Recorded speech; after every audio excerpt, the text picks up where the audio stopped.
where there is a will, a true will, there is absolutely a way.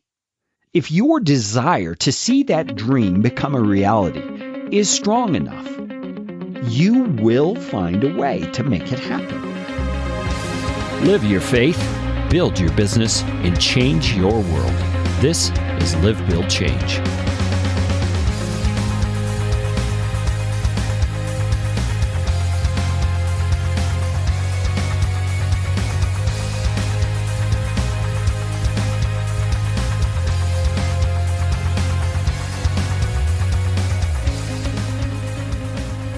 Throughout the course of my life, I have learned that there is a ton of difference between having a dream and having a goal.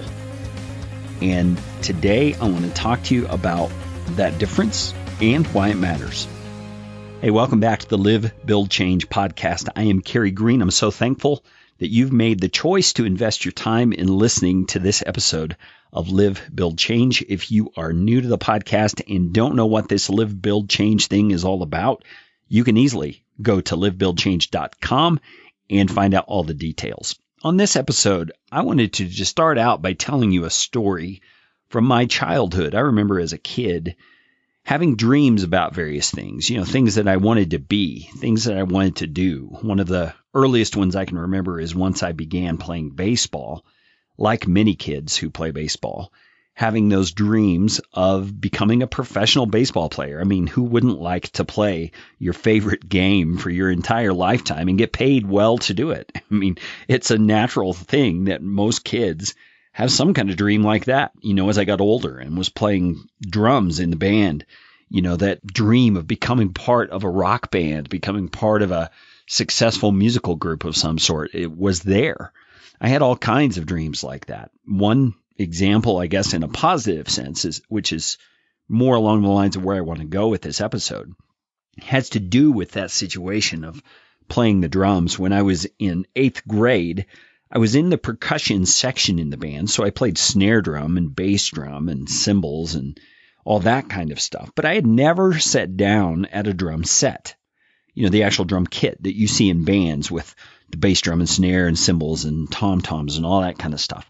And attending some of the high school basketball games as I was in 8th grade, getting ready to go into high school, I noticed that there was a particular band that played at halftime and during timeouts at those basketball games, and it was called the Stage Band.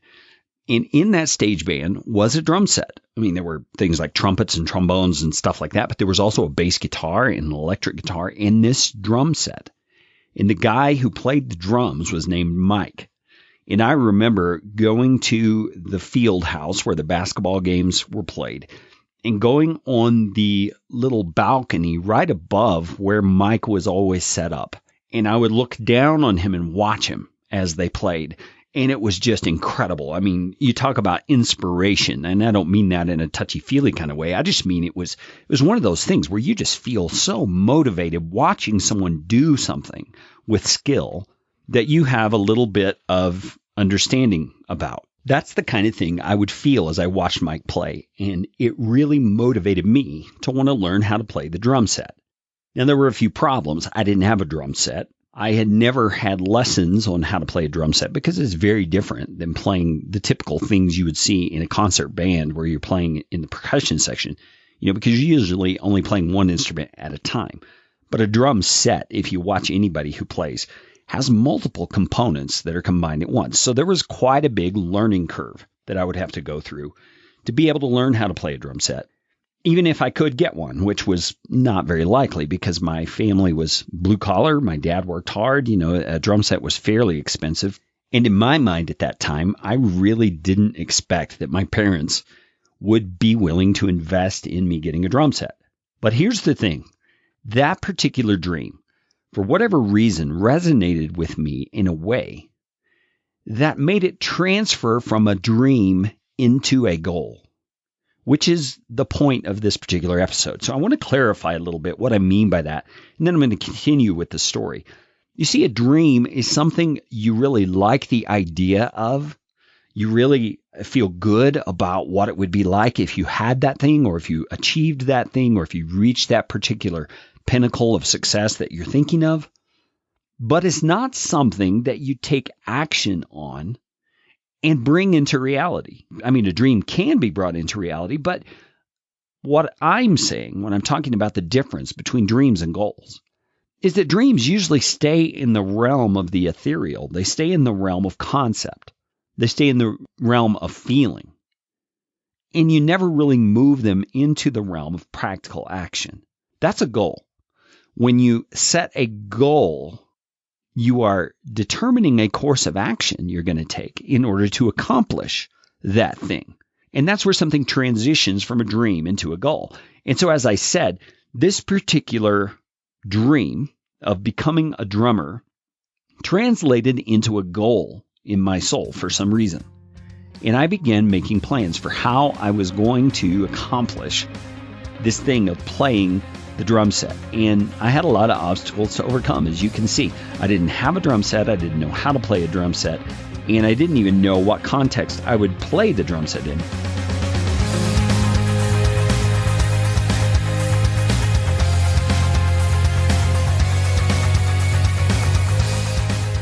The way it all kind of manifested in my heart and mind was this. As an 8th grader, I'm watching this guy play in the high school band, and my brother at that time was in the high school band. So I started asking my brother questions about this guy who played the drums and the whole scenario there around this band that played at the basketball games. And maybe that's the first step you need to understand about how a dream translates into a goal, is you begin investigating the dream. You begin investigating the possibilities. And that's what I was doing, because I started asking my brother questions. And I said, Brad, tell me about Mike. Tell me what you know about the stage band and what's going on there. And so he starts telling me the situation. Well, the stage band is for sophomores through seniors, so freshmen can't be in the stage band. Well, there's a strike against me because I would have been a freshman the next year. But he went on and he said, Mike is actually a senior this year. So this is his last year to play in the stage band. And so I asked my brother, well, who's going to play drums next year? And he said, I don't think there is anybody. At least I don't know anybody in the band who actually plays drum set. Mike's the only one. And so I began looking at that situation as an 8th grader, mind you. And I'm not saying this to impress you. I'm just saying what the reality of the situation was. And perhaps to impress upon you what it takes to make a dream turn into a goal. You see, I began looking into that situation and trying to make possibilities out of the situation where it seemed there were impossibilities. Are you following what I'm saying? I saw the hurdles. I saw the obstacles. Okay, number 1, I don't have a drum set. Number 2, I don't know how to play drums. Number 3, even if I did have those 2 things, typically a freshman is not allowed to be in the stage band, which is where I would want to play. But there's nobody who's going to fill that role. And so I saw an opportunity because I suspected, and it turned out it was true, that the band director, in some sense, was going to feel himself in a position where his back was up against the wall. And the stage band needs to thrive for the next year, but there's no one in the band who can actually help it thrive by filling that pivotal role of a drummer, because a drummer is just instrumental to any particular group because of the rhythm and the foundation that it supplies. And so, as an 8th grader, I find out all this information from my brother through that first step of investigating. Then I kind of devised a little plan. Now, in my case, at that time in my life, I didn't know to write it all out. I didn't know to make a bullet point outline of steps that I would need to take. I just saw the next logical step, and I took it. And here's what that step was. I went to the high school band director, who I had never spoken with in my life. And as I look back at it, I kind of laughed to myself that I even had the guts to do this, because I wasn't a really confident kid in 8th grade. I wasn't one of those guys who would just talk to anybody or approach a stranger or take a sales job, which in a sense is what I was doing by approaching the high school band director. I was going to sell myself to him, even though I really didn't have that much to sell. I didn't have a drum set. I couldn't play drums, all that kind of stuff was in the way. But for whatever reason, that compelling desire of being in the stage band as the drummer motivated me enough to step beyond those obstacles, those particular hurdles, and approach the band director. And I remember like it was yesterday, his name was Mr. Duggan. And I approached Mr. Duggan one day when he was in the band room at the middle school after band rehearsal. He had come to talk to our band instructor for whatever reason. And I approached him after he was done there and started to ask him questions. And I remember saying, Mr. Duggan, I've been watching the stage band and I really love everything that's going on there. And I know that Mike, who plays drums right now, is a senior this year. Do you have any idea what you're going to do next year? Because my brother is Brad Green. I told him who my brother was, and he knew my brother. And I said, he's told me he doesn't know that there's anyone else who can play drums. So what are you going to do? And Mr. Duggan, it looked like it could have been the first time he had really realized the situation, or the first time it was being brought to his attention in that way. And he said, well, I really don't know what we're going to do. We don't really have anybody that can fill that spot at this time. And then I brought up the situation from my perspective. And I said, I know that freshmen aren't usually allowed to be in the stage band, but I was curious if you would let me at least audition. Let me at least try out for the position, because I am a drummer. And I guess, I don't know if I was lying or if I was speaking optimistically there as a kid, but, I played percussion. I was in the percussion section, and I don't remember verbatim what I said. Maybe I said I'm in the percussion section here in the middle school band, and I would love to audition for that position. And right there on the spot, Mr. Duggan told me, yeah, I would let you audition. And if you do well, we can talk about whether or not you would be able to be in the stage band. And that's all I needed. Now let's stop for a second and unpack what happened there. And again, as an 8th grader, I didn't know really what I was doing. I didn't know that I had actually done some good strategic things in presenting this to Mr. Duggan. But looking back on it now with a little bit of experience under my belt and business savvy in particular, I can see some of the things I did that actually were very smart in the way that I approached him. Number one, I asked questions. Of the person who had the power over the circumstance that I was wanting to enter into. I just asked him questions, and I helped him become aware of the conundrum in case he wasn't aware of it. Now, looking back, I'm sure he knew there was going to be some sort of an issue the next year, but it was still a ways off, and he probably hadn't addressed it very much. And so I brought up the question and just let him talk. That's a good thing to do when you're approaching people about particular needs that you see that you may want to fill. You just ask questions and you let them talk, because they reveal the need and they reveal some of the hurdles that it is going to be to get over that problem. And so that's exactly what Mr. Duggan did. And he revealed to me he didn't really know what he was going to do. And he confirmed my suspicion that his back was kind of up against the wall and he was going to be kind of in a pinch. And so then I turned that to my advantage by offering a solution. And do you see, that in a way is a kind of sales. And it wasn't real salesy on my part. I didn't pressure him. I just brought up his need. And then in light of that need, I presented a possible solution. And in this case, it was my solution. And there's nothing wrong with doing that, because it's truly going to be a benefit to him. It would be a benefit to the stage band. It would be a benefit to the high school to have this position filled. Now, what Mr. Duggan didn't realize was that I didn't really have the ability at that point to fulfill that particular need. I just knew that I would aim in that direction if he gave me the go-ahead. And he did. He gave me the opportunity. And as an entrepreneur, as a person who's building a side business, as a person who really wants to put something in place to actually change your world, you need to find the opportunity. You need to get the go-ahead. And the main person who is going to give you permission to go ahead and to start taking action is you. In this case, I was a kid, and Mr. Duggan was the one who was the authority in the situation. But that really is neither here nor there to the point that I'm making. As an adult, you have most of the control in your life to make things change in your life. And something I've just been thinking recently is that you can't expect anything in your life to change if you are unwilling to change.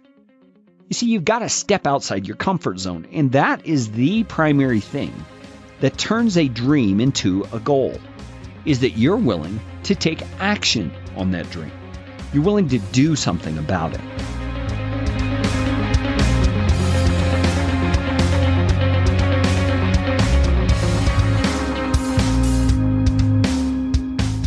Let's go back to the story. I had the conversation with Mr. Duggan. He gave me the go-ahead and said, yeah, I would at least let you audition, which was all I needed to be motivated. And so I went home. It was probably that exact same day and spoke to my mom about it. My dad wasn't home yet because he usually worked kind of late. You know, he'd be home 6:30. And so I got home from school and I'm talking to my mom about it. And I remember kind of approaching it in the same way with my mom and telling my mom the situation with the high school. The drummer is a senior this year. I really would love to play drums. And so is there any way, and you see, notice what's happening here. I'm addressing another one of the obstacles in my situation. I said, Mom, is there any way that I could get a drum set to start practicing to be able to audition? I've got all summer to practice and to learn. I really believe I can teach myself to play well enough to do well on the audition. And I remember my mom asking me, well, how are you going to do that? What are you thinking? And my mom, being a wise parent, was trying to discern how well informed I was, how motivated I was, if I had any kind of an action plan in place. And so as we talked about it, I told my mom, I think what I'll do is just take my little battery-operated cassette recorder. You remember what those are, right? A cassette recorder, cassette tape. And I would stand up above Mike as the band played, and I would record the songs the band plays as they play them. I would do that week after week at the high school basketball games for the rest of the school year. And then I would have essentially what I needed to learn in terms of what the songs were like. And then I would have to figure out how to learn how to play drums myself. I would have to learn the technique. I would have to learn the skill and practice it all summer long. Well, that was enough for my mom, for whatever reason, to motivate her to make a deal with me. And she really did make a deal with me. She said, okay, here's what I think we can do. I'm willing to squeeze money out of the grocery budget to help you find a very inexpensive drum set. It may not be what you want right away, but I'm willing to get you something so that you can begin working toward this goal. And should you be the one who's chosen to be the drummer in the stage band, I will then see what we can do to work out getting you a better drum set that would be what you need to be in the band. Man, can you imagine what that did for an 8th grader? You know, a 14-year-old kid roughly, as he's thinking about this dream that he has that he's wanting to turn into a goal. Man, for my mom to give me the empowerment, to give me the permission to move ahead with that was a pivotal moment. And I thank my mom for that. Man, if my mom's listening to this, Mom, you set me on a course that day in so many different ways. Not just with my drumming and the skills I've been able to learn there as I've gone through life and played in worship bands and things like that, but also with the understanding of what it means to set a goal and to develop a plan to reach that goal and to work hard to achieve it. Now, let me stop here for a minute and talk to you, the listener, whoever you are. Chances are you are not an 8th grader right now. You're an adult. You're somebody who has some experience. You know that you can accomplish things because you've done it throughout your whole life. And you may have some dream that's banging around in your head or your heart, but you're uncertain whether you can actually turn that dream into a goal and actually fulfill what it is you want to fulfill. Well, my encouragement to you is this. If a kid in the 8th grade can figure out how to do this, how much more able are you to be able to pull this off in your own life? Now, I understand there are obstacles. I understand there are fears that come up when you think about doing that, because it's most likely that in the things you're thinking about doing, there's more at stake. It may be a job. It may be income. It may be your family's well-being. I mean, all kinds of things that could be part of that puzzle. But what I want you to consider is this. Nothing is going to change unless you are willing to change. And that often means you have to get beyond those limitations in your own thinking that tell you you can't do it, or it's too risky, or there's going to be a huge learning curve and you're not sure you want to invest that much time in it. You've got to be willing to take action. And that action doesn't have to be massive at first. It just has to be action, something you take to start where I started, by investigating, by asking questions, by learning what it's going to take to actually pull off this dream. And through that process, you discover if the dream is really something you want badly enough, that you're going to do what it takes to invest in the process of learning, of growing, of developing the skill, whatever it takes to make that dream a reality. So all that just to say, you as an adult have the ability, but are you willing to take the steps to start learning if that dream is really something you want to pursue? And I want to encourage you, don't let the resistance of negative thoughts and doubts and realistic appraisal of the obstacles that are in your way stop you from pursuing something that you really feel like you should at least investigate. Get started. Get moving. If an 8th grader can do this, surely you can do this. You're a grown person. You can do what's needed. Just start investigating the possibility of turning those dreams into goals.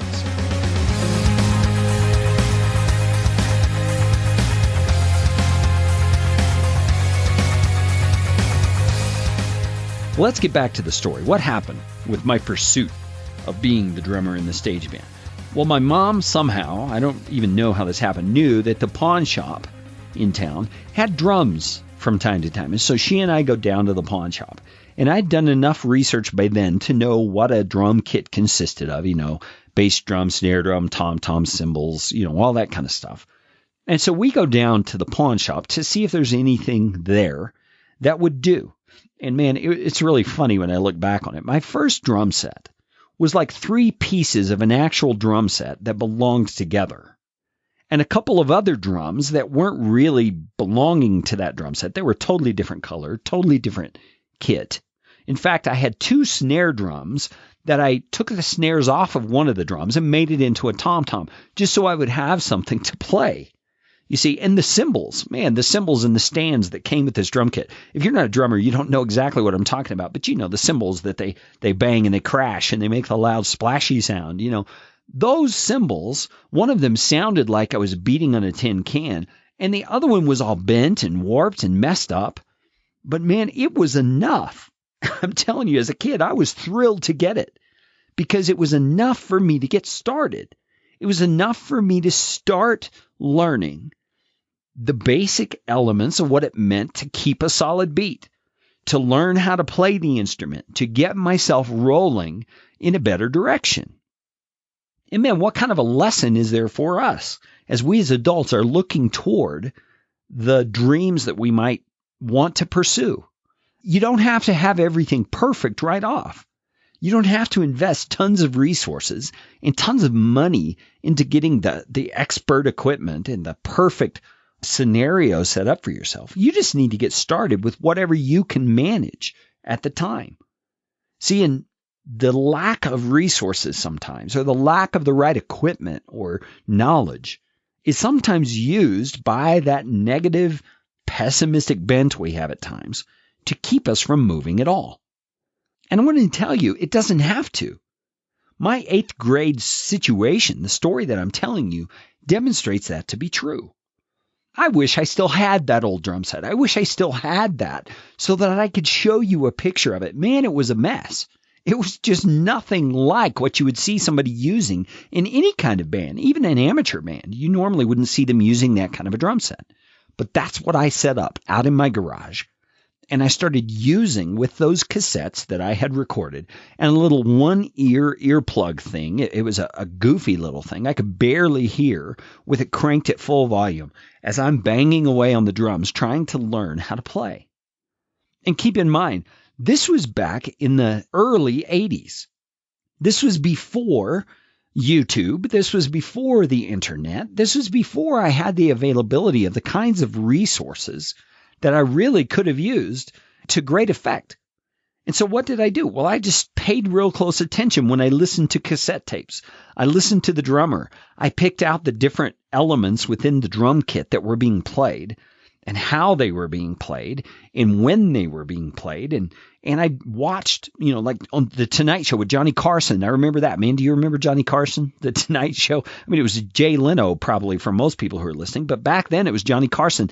And I would watch as Doc Severinsen and the Tonight Show band would play, and I'd watch that drummer. And, it was only like a 20-second clip of the band playing between commercial breaks and stuff like that. But every chance I got to watch a drummer play, I would watch, and I would see how they held the sticks, and I would see what they played when, and I pieced it all together to teach myself the basics of what it meant to play a drum set. And again, I feel like I need to say, I'm not saying any of this to impress you.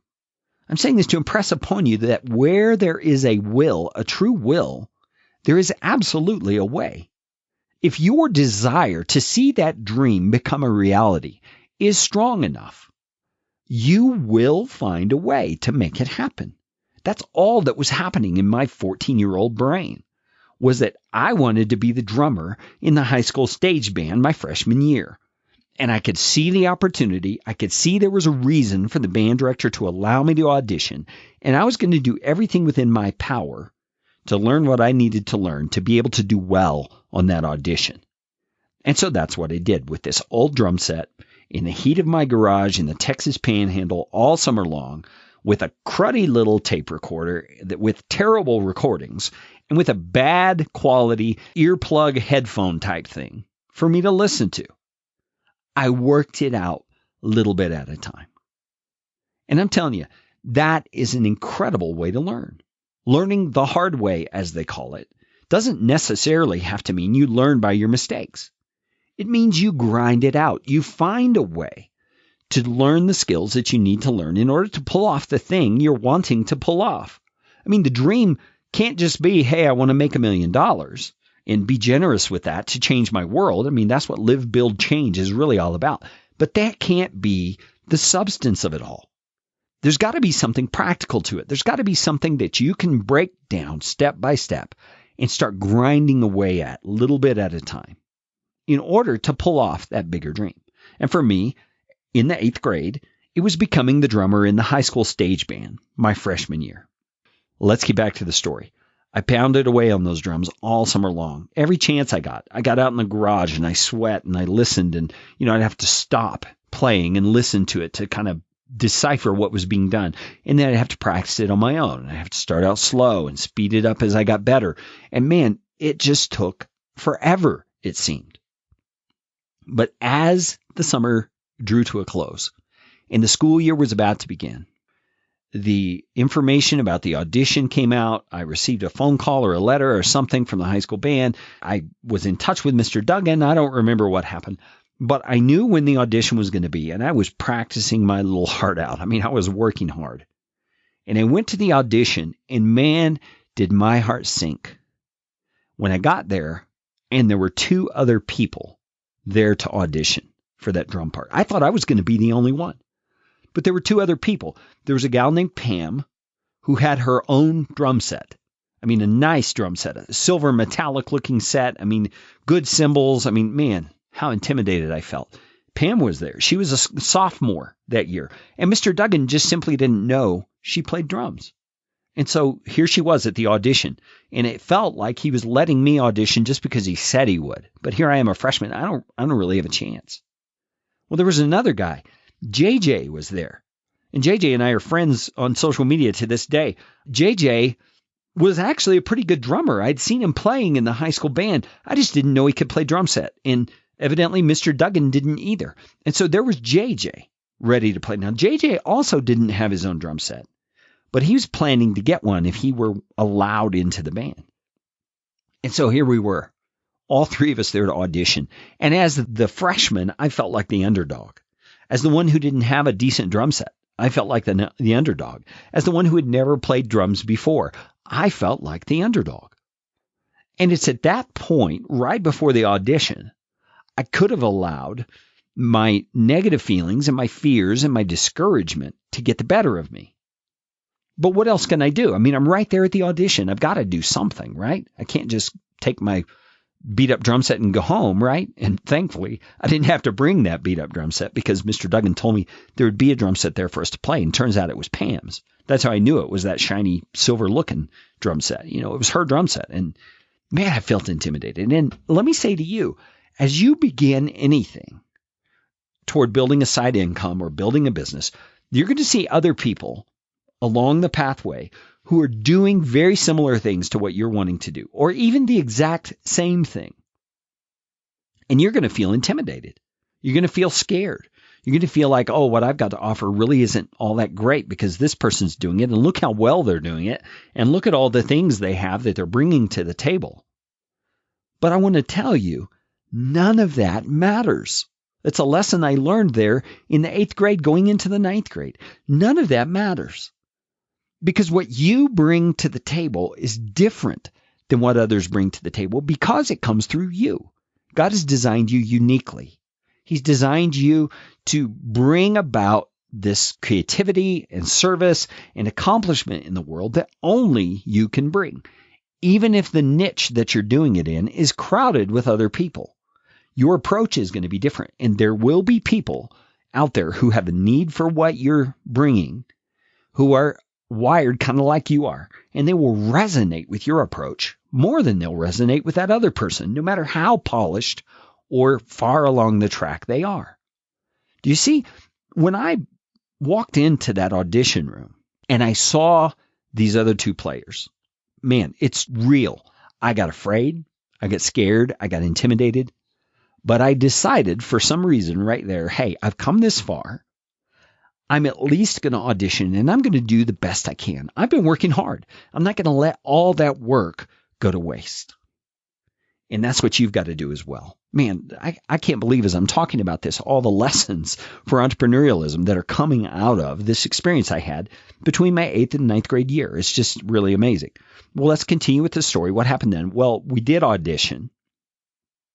And Mr. Duggan said he would let us know within a week what was going to happen. And man, I hated that. That was the worst week of my life, just waiting for news of my either impending doom or my glorious triumph. I didn't know which it was going to be. And in a week's time, I did get a call from Mr. Duggan, and he invited me to be part of the stage band. I was just shocked. I was just totally shocked.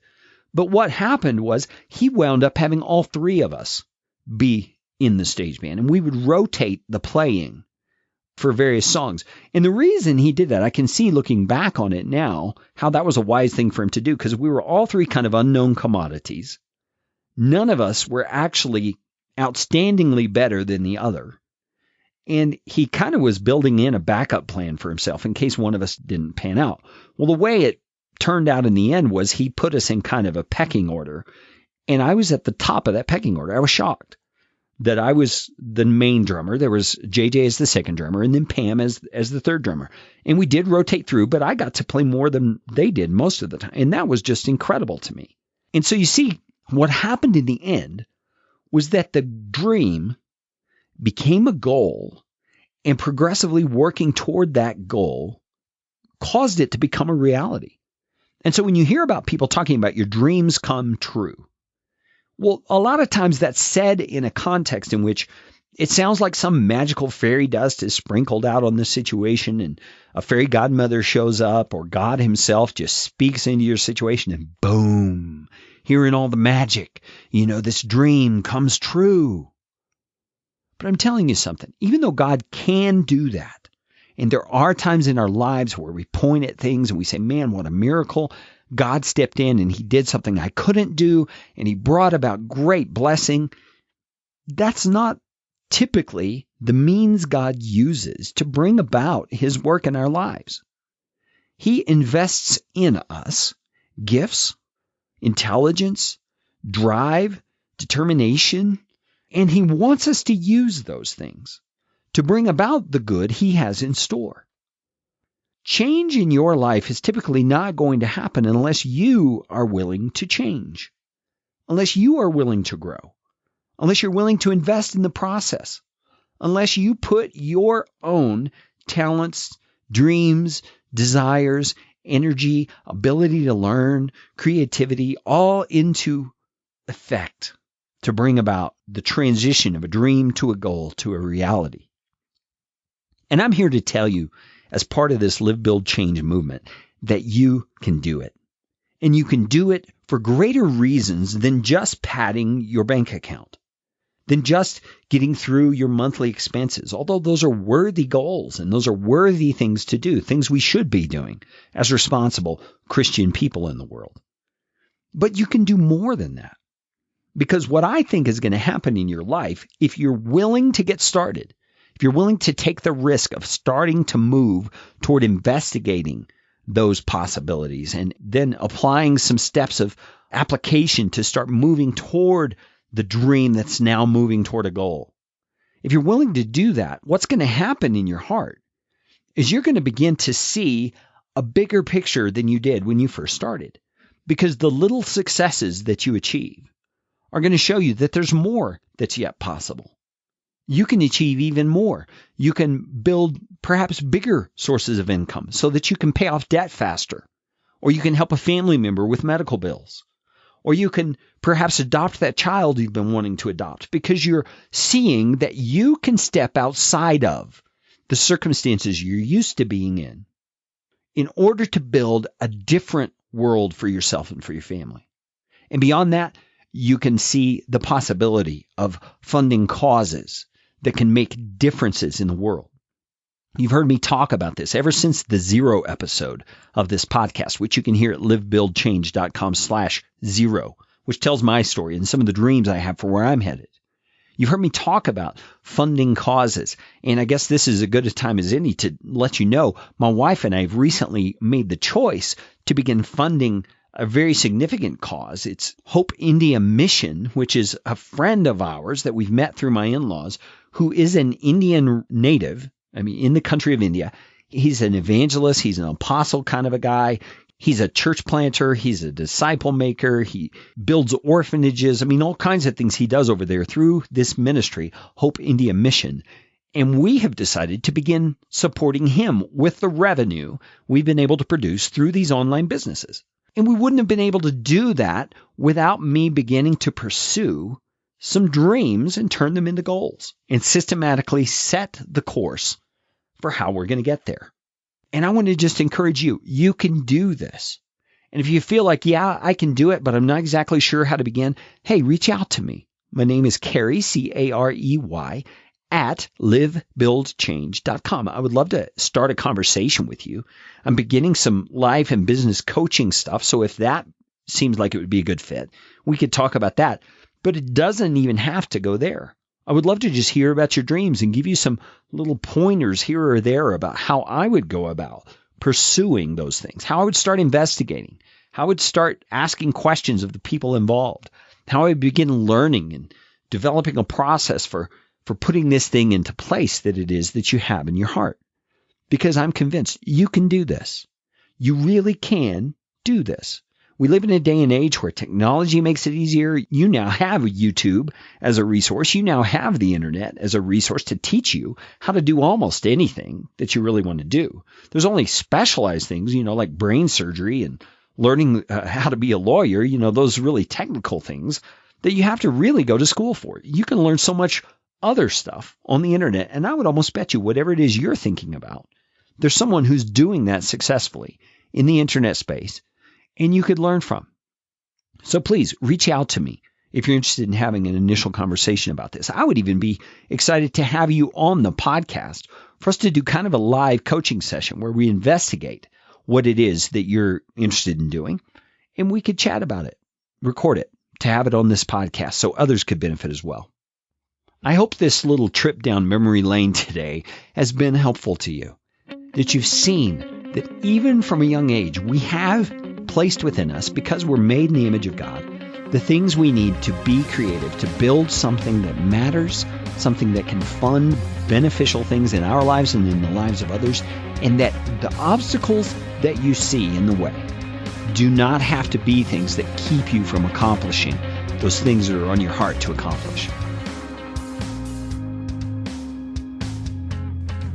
If you have not yet joined the Live, Build, Change Facebook community.